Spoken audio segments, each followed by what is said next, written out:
Hey everyone, we are doing a campaign all about motherhood. We have the amazing content creator, Sali. We're going to talk about the highs and lows of motherhood, and she's going to introduce herself and give a little bit more context of who she is. Hi, my name is Sali. I'm a mother of two. My son Adam is 6 years old and my daughter Arya is almost 4. And I'm actually expecting my third baby right now. So yeah, I'm also a content creator on TikTok and Instagram, and I do kind of like lifestyle content, motherhood, recipes, kind of like everything, and fashion as well, which is why we decided to design these dresses together that I'm so excited about. Amazing. And if you don't know who Sali is, like, where have you been living? She's amazing. And Arya and Adam are obviously part of all of your content, and that's awesome too. How old were you when you had Adam and Arya?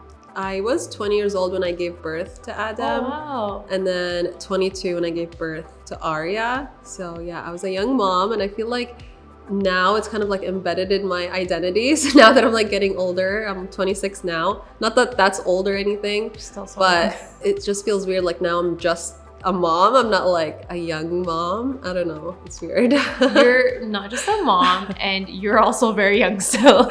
So as I said, the campaign's all about motherhood. Oftentimes we don't talk about the highs and the lows, the hopes and the fears about motherhood. And I feel like sometimes, especially new moms, the number one thing that I hear a lot is they feel forgotten, and just like there's a lot of changes happening all at once. So I guess I want to ask you, what were your hopes and fears when you were first pregnant with Adam? I feel like the first time around, it's like the pregnancy and the giving birth is kind of like what you're scared of the most. And then once you actually become a mom, you realize that's the easiest part of motherhood.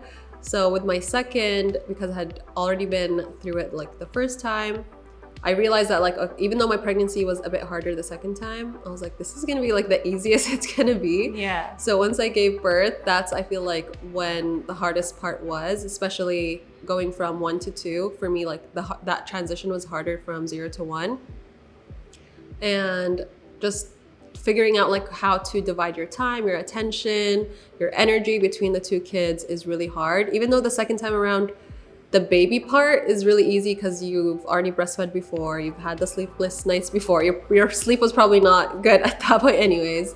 And all of that is like, you're used to it. It's just now having to do it with the two kids is what was like the hardest for me. So I feel like that's so far what has been the hardest part of motherhood for me, is just the beginning stage of going from 1 to 2. How old was Adam when you had Arya?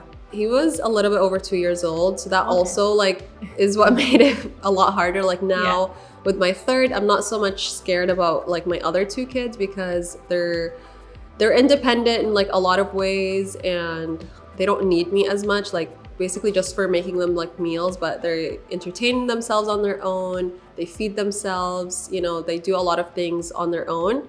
It's just now, just the baby part is kind of like, okay, I'm gonna have to go through that again. But it definitely doesn't scare me to just have that same transition as much, since my kids are older now.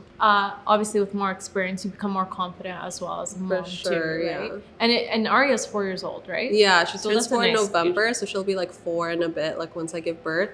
Okay, alhamdulillah. That's amazing. This is a fun question. What's your favorite thing about being a mom to both of your kids? I feel like just experiencing like life with them, even if you're doing the simplest things that you've maybe done like 1,000 times before, it feels like you're doing it like all over again when you're doing it with your kids, and just seeing like the joy in their face when you're doing something fun with them, or just seeing their face like when they first wake up. It's, I don't know, just all the like good moments like are 1,000 times better with kids than before. Aw, that's so sweet. What has been the hardest period of motherhood for you, and how did you deal with it? I feel like that's for me like what I mentioned earlier with the going from 1 to 2. That to me was like the hardest. Just like, I feel like when I was pregnant with Arya, I was like, how could I love somebody like as much as I loved Adam? I couldn't imagine like having another baby and loving them just as much as I did my son. But honestly, once you give birth, like as soon as you give birth, your heart somehow just grows bigger. Like that's a thing saying that everybody says, like your heart doesn't make room, it just gets bigger, and you instantly love them just as much as your first. But just, you know, figuring out like the routines and everything with 2 kids, especially when they're like on different schedules. One is napping 10 times a day, one is napping only once a day. They have different interests at that point, different activities. They're eating different foods. So yeah, it's a lot just to do everything but double the work as you did before. So yeah, that for me was like the hardest part. You live in Vancouver and majority of your family lives in Calgary, right? Was it hard being a new mom without, like, do you have any supports aside from your husband in Vancouver? So with my first, I actually went to Calgary to give birth there, which I thought would be easier, but I mean, I don't know. I didn't think that after I did it the second time, where I brought my mom here just for like the first week or two to help out with my son, I felt like that was a better situation. That's probably what I'll do the third time around as well. But like my mom wasn't necessarily helping me with like the baby part. It was like more like, okay, she'll cook for us, like kind of clean for us. And then with the second time, it was she was taking care of Adam while I took care of the baby. So yes, help is really nice and the support is really nice, but I don't think for me, at least, it was crucial at the beginning. I feel like you definitely need it more like in the long term. Like having family around is really nice. Whenever I go to visit my family in Calgary, it's so nice having just like all my sisters and my dad and my mom there to help with the kids, or just be there for like the everyday, like, you know, normal things. It's nice to just be like, okay, like let's go to the park and get pizza and just have a picnic or something. Whereas here, like it's just us, so I'm the one that has to like plan everything and do everything, and it can get lonely sometimes, and it's really hard to find a babysitter. So having family is really nice for that. Amazing. This might be a little bit more of a personal question, but I want to ask you, has motherhood affected your mental health? The one thing that I get a lot in my messages and emails, since our brand is all about mental health, is the postpartum aspect of giving birth and just being a new mom and feeling lost and not knowing who you are. And I know not everybody experiences that, but a lot of people do. So has motherhood, or when you did give birth, did it affect your mental health, or even just everything happening around you right now? So thankfully I didn't experience postpartum depression. I did get like baby blues, I feel like, but that's really normal just with the hormone shift. Postpartum is more like long-term effects on your mental health, and thankfully I didn't experience that. But for sure, like at some point your mental health is gonna be affected by being a mom, just because first of all it's so stressful. The lack of sleep affects that as well, and then you just have so much on your plate and you're always thinking about so many things. Like people don't talk about the mental load of being a mom enough, and I feel like for me that's what has affected my mental health the most, is just like thinking of a million things at once, like things that are gonna be a problem tomorrow, things that are gonna, like, you know, you have to deal with in a week, in a month, in a year. Like you're always just thinking of a million things, and it can get hard sometimes when you feel like you don't have like enough time to do everything and like handle everything. And then on top of that, you have the everyday things of like, you know, getting your kids ready for school, making their food and getting them out the door, and then doing homework and all of that. So it feels like you just don't get a break at any point. But at the same time, I feel like it can positively affect your mental health because you don't really get like any days off. So it kind of like pushes you to stay like motivated on top of your things. When you're a mom, like I've had times where I've like, I don't know if it would be called depression. I never like got diagnosed for it or anything, but I've had like weeks where I've just felt like really low. But like maybe other people, if they were experiencing that, they would be like in bed all day doing nothing and like not motivated and eating, you know, just junk food or whatever. But for me, because I'm a mom, it's like, it was like kind of like high functioning depression because it's like I still had to cook, I still had to clean, I still had to get up every day early in the morning to like, you know, deal with my kids and everything. So it kind of helps you in that way where it's like you don't really get the time to like, you know, just sit in your bed and do nothing. So and it just motivates you to get better for your kids, even if you don't want to do it for yourself. Like you have other little human beings who can't function without you, and it kind of helps you in that way, I guess. Totally. Mothers are honestly some of the strongest people ever, because subhanAllah, you have to get it together even though you're having a bad day. You have these little humans looking up to you to, you know, just continue on with life. And you're like, well, I'm not in the mood right now. But you have to keep going on, right? So I guess you said the hardest thing was the mental load. Yeah. How do you, I guess, decompress and kind of, you know, resolve that kind of issue? Not that you're resolving it, because the mental load, I think is going to be forever until like you're 80. Yeah. But how do you kind of come to terms with it or deal with it? So I think first of all, like dealing with things that are important to do like at first hand, and doing things that like will help you with that. So I started kind of like writing lists for like, even for just groceries. Like nobody talks about how like the simplest things literally help. Like I go to the grocery store, grocery shopping, and I just, because of the mental load and I have like a million things on my mind, I'll forget like 90% of the things I wanted to get. I get home and I'm like, okay, now I have to go to the store again. Yeah. So even just the simplest things of like writing a list of like, you know, your groceries or like the things you need to do that day that are really important. Because I'll get them and I'll be like, wait, I have like nothing to do right now. And then at the end of the day, I'm like, wait, I was supposed to do this and this and this, you know? Because it's like my mind is just so busy. So doing little things like that to help you with what you need to do, I feel like really helps. And then also discussing it with your partner. Because I feel like men sometimes like don't understand what goes through our mind, especially as moms, especially if you're the like main caretaker of the kids. Like even though I work, it's like I still do majority of the caretaking of the kids because I have more time. My work doesn't require like 40, 50 hours a week like my husband's does. So kind of like sharing with them like what goes through your mind, and if you need help with anything, if you need them to like take a load off of you, even if it's like taking out the garbage is like always my husband's job. But sometimes it's like I had to remind him to like, okay, the garbage needs to be taken out or something like that. So I told him, I'm like, I don't want to have to worry about that. So that is something you need to like, take care of from like 0 to 100. Like you need to be the one that's on top of like figuring out if it needs to be taken out or not, putting a new bag in, like whatever it is, you know, like that's something that I just want to take off my mind. Yeah. I don't want to have to think about it. And that actually, like, even though it's the simplest things, like having to tell him like the garbage needs to be taken out, like me not having to do that anymore has helped so much. And it's just like all the things like that, like if it's something that is your job, like I don't want to have to think about it at all, because even though I'm not the one physically taking the garbage out, like having it on my mental load still affects me, you know what I mean? So I think things like that are really helpful.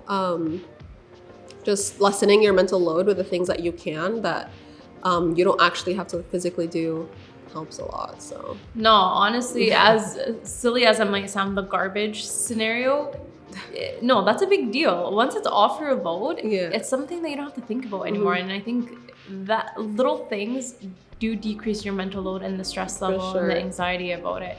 And as a mom or any type of partnership, communication is so key. I guess I wanted to ask, because you do talk a little bit on your podcast about stuff like this, right? Like about marriage and whatever. How important is it for good communication in a marriage, especially when kids are involved with your partner, so things can go a little bit more smoothly? Only if you're comfortable. For sure. Communication, I feel like even though like I've been married now for 7 years, it's something that you're always going to be working on and improving at, hopefully. And I feel like especially the last year, my husband and I have really like worked on that, and it's helped so much, where we're not just like letting things, you know, sit in our mind and then eventually blow up and it's like this huge fight or argument or whatever. Just communicating when you're like at a good place with it helps you, like, you know, get your words in a more nice way. Totally. And then the other person also receives it a lot better than like a huge like blow up thing. So yeah, that's why communication is good, because like obviously at some point you're gonna tell them but it's going to be like in a bad way where it's just going to worsen the situation. So communicating when like your need is first not met, or you need something met, or whatever it is, like you have an issue with something, is so much better than letting it like fester and just get worse. So 100%. No, and I think you even have to be more on top of it when kids are involved too. For sure. Because they're like, dynamics do change regardless. It doesn't even matter. Like, it's gonna change. Yeah. So it is key, and I like what you were saying. That's awesome. What is some advice you'd give to moms with young kids right now that might be struggling right now and not seeing the light at the end of the tunnel? What would you say to them? So I would say first, like, don't be afraid to ask for help. I feel like now with social media, we see all these influencers or creators, and it looks like they can just do it all, and they're doing it all on their own. But one thing from being on the other side of the camera, or being on both sides of the camera, is like, things are not always, first of all, how they seem. And everybody's only showing like their best light on social media, even if they're like showing realistic content and sometimes they share the bad parts, it's still not the whole picture. So I feel like, just first of all, don't compare yourself on social media. Live like the life that you want to live, even if it's different than what everybody else is doing. With the comparison thing, it's like you think like, okay, this mom, her house is always clean, her kids are always with her, she's homeschooling them, she's always wearing dresses and always looks put together and makes home cooked meals and all these things. And then behind the scenes, it's like she has a housekeeper who's always cleaning her house. She has help with her kids a lot of the time when she's filming and doing all the work stuff. So it's really easy to like get into that game of comparison, but I feel like just do what works for you, even if that means putting your kids in daycare so that you have, you know, some time to yourself, some time to like work on the house and do all the things that you need to do. Truly, like, comparison is the thief of joy. And if you're just constantly like looking at what other people are doing, you're missing out on what you could be doing. Your kids growing up, like, they truly grow up so fast. And even like, I look at times when like my kids were babies, I'm like, oh my God, it literally like passes by in a flash. And I feel like I just enjoyed it more instead of trying to get to the next stage and like rush through things because they were hard at the time. And that's something that I'm really excited about with my third. I feel like is just taking things like slow and really like enjoying every stage, even if it may be hard, because I know how fast it's gonna pass by. And even if I see other moms doing 100 things at one time and they also have 3 kids and whatever else, I feel like I'm just gonna do what works for me and what I feel like is best for my family. 100%. And I think comparing yourself to other people on social media is what's affecting so many young girls, young moms, boys, men. Honestly, like, I'm still trying to do my eyebrows. It's been 6 months since the last time. I just don't have time, and I don't even have kids. So I think everything that you said was quite accurate, and just to focus on what you can do and like what your situation is, instead of trying to compare yourself to other people, because you're never going to win if you do that. What are your hopes and dreams for yourself and your children, like right now and in the future? I feel like just living a happy life is truly what it's about, after obviously pleasing God. And yeah. I like that. Wait, that's not the meaning of life. No, I like that, because we do everything for Allah. Yeah, for sure. So after pleasing God, I feel like truly everything is just to live a happy life and try to be just as healthy and happy as we can.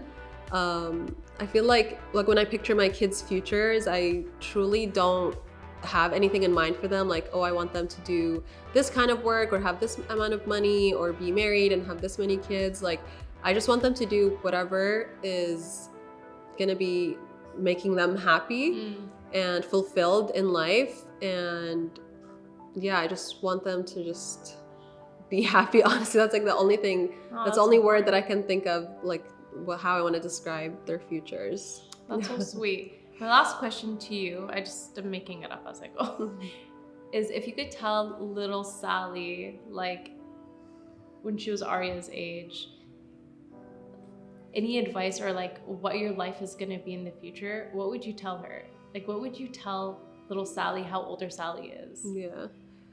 Oh my God, that's so crazy.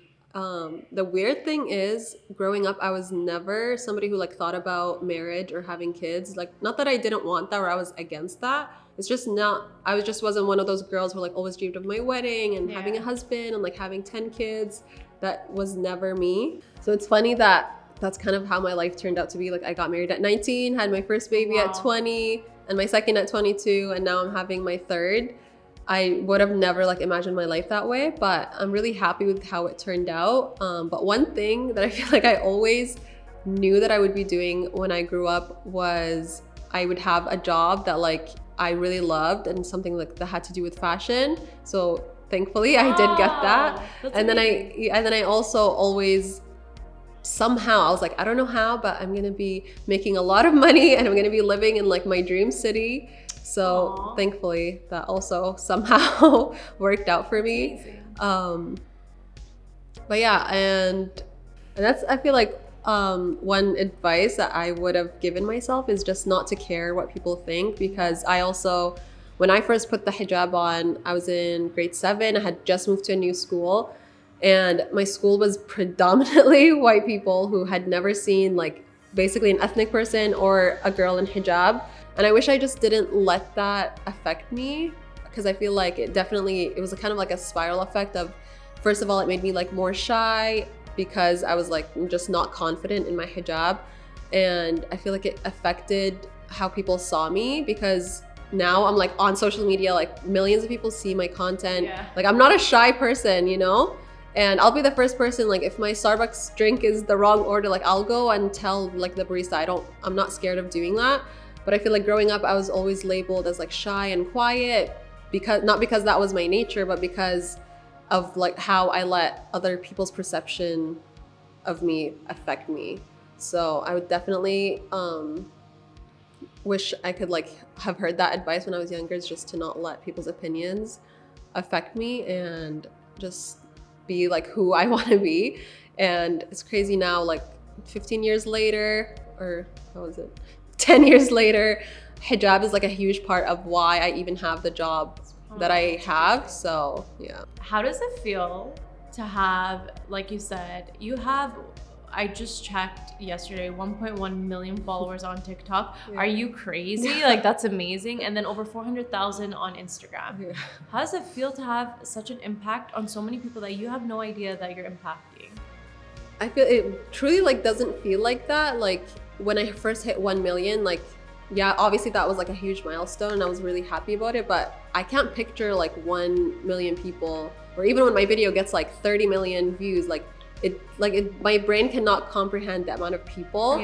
And it doesn't feel like that. I'm not like waking up every day, I'm like, oh my God, like 1 million people are gonna see what I did today, or it just, the numbers I feel like on the screen is like rewarding in like the work kind of like side of things, but not necessarily where it's like it affects my ego or, you know, my confidence or anything like that. So yeah, I feel like just it doesn't really affect me in that way. But it's really cool when anytime I leave the house, like somebody has to come up to me and like, so cool. No, and like say hi or something. So that to me is when I feel like it's like so crazy that so many people know who I am like in real life. And that's when I notice just how weird it is, because it'll be like yesterday I was walking into Walmart and like the first person that I see, she's like, oh my God, I follow you. Like, what are the odds that somebody that follows me is like at the door at the Walmart that I decided to go to at that time? You know what I mean? Yeah. And this summer I've traveled to like 4 different places, and so many people like in all those places. So it's kind of weird to see how it's like a worldwide thing, not just like in you're Canada. International, honey. International. Or the city that I'm in. So yeah, it's so weird. It doesn't feel real. I'll say this as we wrap it up. One thing I do want to get across. You are probably, I've been running Afflatus for 10 years, not full time. The last, I would say like 4 years have been full time. But you have been one of the most humble content creators, no, I'm being honest, that I've ever met. You've been so kind, been so sweet. You actually support small Muslim women businesses. I actually have never seen another content creator do what you do with the amount of following you have. So you're impacting so many people that you don't even know. I'm so honored that I get to even do this with you, that you agreed. Like, you don't even know me. So thank you so much. Thank you for doing this interview. I really appreciate it. I'm so excited for you guys to see Sally's dress and Arya's dress. If you want to know when this drop is going to happen, please follow us on Instagram at Afflatus Hijab, or go to our website at www.afflatushijab.com. Sally, we're wrapping up the interview. Before we go and say goodbye, I just wanted to ask you, how can people find you on social media? What are your handles? So mostly I'm on Instagram and TikTok. I post daily on there, and you can follow me at Sally Diggs.